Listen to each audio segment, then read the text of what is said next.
One way I get through withdrawal is to reclaim my creativity. I write a short novel. The inspiration for it is an old, out-of-print romantic pulp written by a lesbian adopting a male protagonist's point of view. Of course.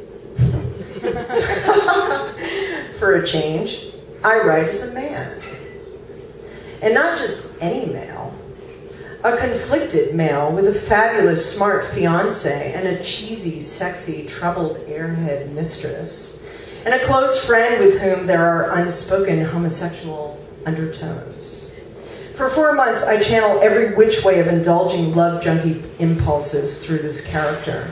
I even invent hedonistic pleasure palaces in nearby Santa Monica. I am visiting from Topanga Canyon. Is that okay? Maybe what I'm writing is nothing more than an updated version of the homemade porn I drew as a kid. But it is tangible proof I am not avoiding creative responsibility anymore.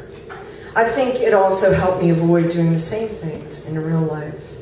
Because before I knew it, I had 2.5 years of almost pure abstinence, except for 3 slips, but that's in the Love Junkie book. In any case.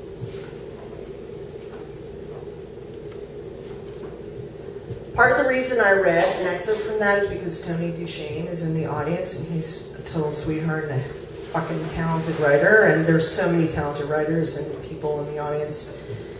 And he said, can you just be real? Can you be honest? So I thought, you know what, I need to give a teeny bit of context, because it's a little weird to go back, just as Kim Addonizio was saying, to go back to this vibe, which is not where I am right now. Speaking of, let's begin. Fuck me with a leather-clad fist. I was one focused dude. After 7 days, 7 nights, and 49 twilights, I wrote Finis, printed blood-wetting redux, and slapped that binder shut. I, Chip, raging sex addict, fuck-up, and canyon stud, had managed to play shut-in for 1 whole week. The entire time I channeled Lorca by way of Kubrick in a cinematic love fest. Brought that project to the 20th dimension. I couldn't wait to see my fiancée, Zoe, the whip-smart, femme fatale PI with the vice grip pussy. You guys know what I'm talking about. Only, what do you know? The night I wrapped the screenplay, Zoe was busy. Oh! I'm sorry, Chipolaki, you go celebrate. Oh, but you deserve it. Yes, I did, didn't I? Buzzed from finishing the script, ready for a real drink or 2 or a few, restless and a tad irritated, a touch horny. Is anyone horny in the audience? Oh, am I in San Francisco? So conservative. Anyway, I drove lightning into Santa Monica. In Topanga, we name our trucks and cars.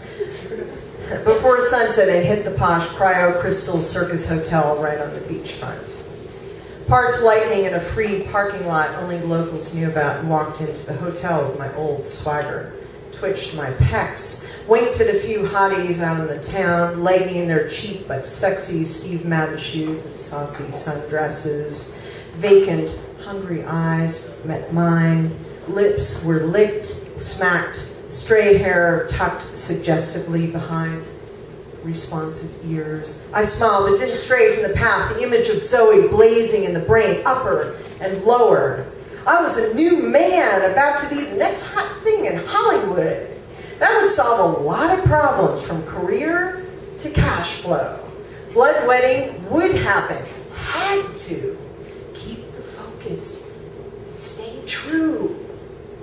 Up the carpeted steps, past flickering fireplaces, early eve clusters of schmoozers, awkward blind dates, superficial hustles, Persian party animals, past the frozen heads, past the cryo waitresses with their silver uniforms and neck tattoos, dotted lines with the words, "cut here," and an inked pair of mini scissors.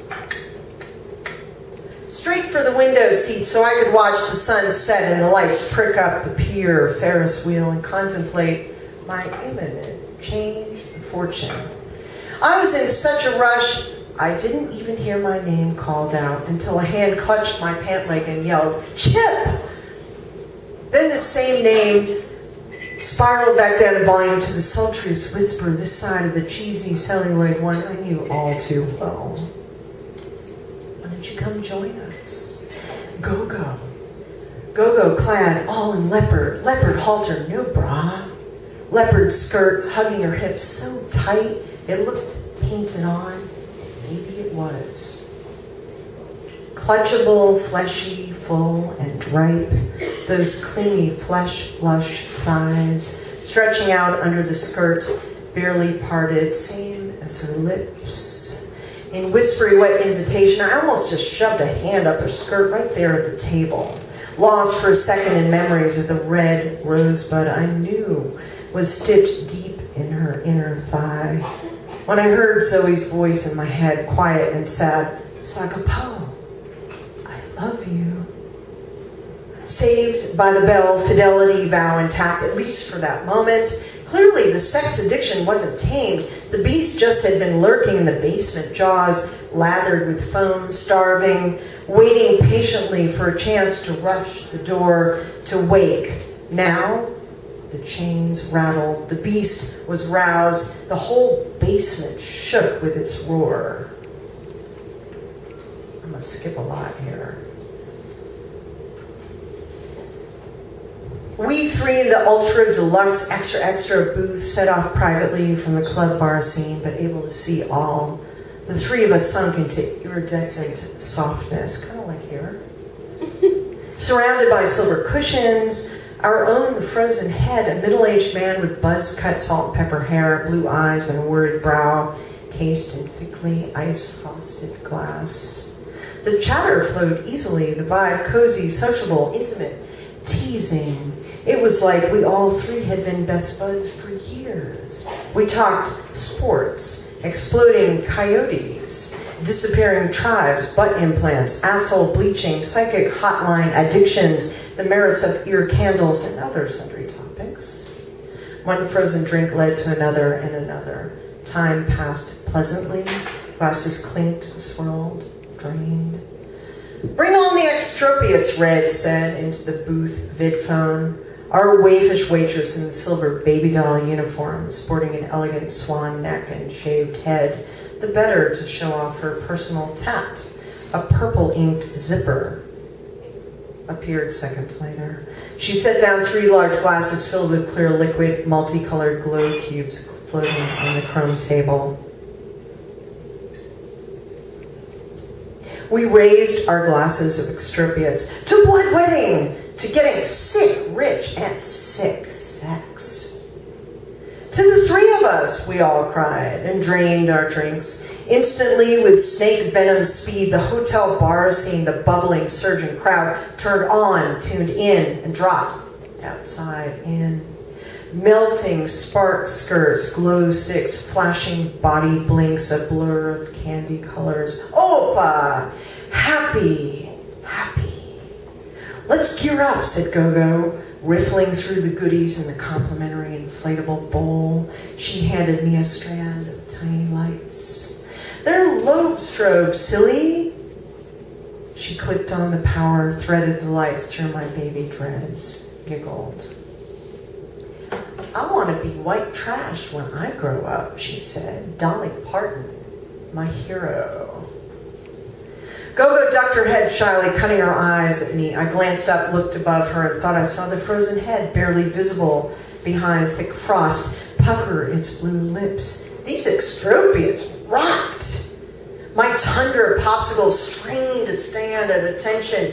Liquid mercury slithered through my arousable veins. With each drink, Go-Go seemed to inch closer until, how did that happen? She was on my lap and Red was sitting in her chair. I didn't know whose leg was touching whose. "More frozen daiquiris," I called out, and frosty carafes magically appeared, lofted by slender arms, pale in the dim light, reaching out to provide with generous flutters. The weight of Go-Go in my lap, the Ferris wheel creaking around with its blurry spine of lights. The crowd pulsing, Red praising the play, me sinking into a hazy stupor. At one point, Gogo reaching down for my hands, placing them on her soft, pliant breasts. Remember when you saw these bare for the first time? She pressed them closer. You said you had a spiritual experience. Someone actually said that. She giggled, and Red smiled enigmatically. Relax, darling. Relax. And she settled her leopard-clad plush derriere in deeper to my lap, adjusting herself so her buttocks deftly straddled a raging caveman torch. I was in deep shit. I could snipe all I wanted. The truth glared. I've got us something special in my room, all of us. You, me, Red. One high-class whore, two high-class whores, three high-class whores. At least one barely legal, one gigolo, one luscious transvestite, a handful of eager-to-please extropians. Oh, hell, we got a whole lineup. Does that turn you on? Gogo sensed me pulling away. Her tone turned more wheedling, more urgent, naked in its need, ugly.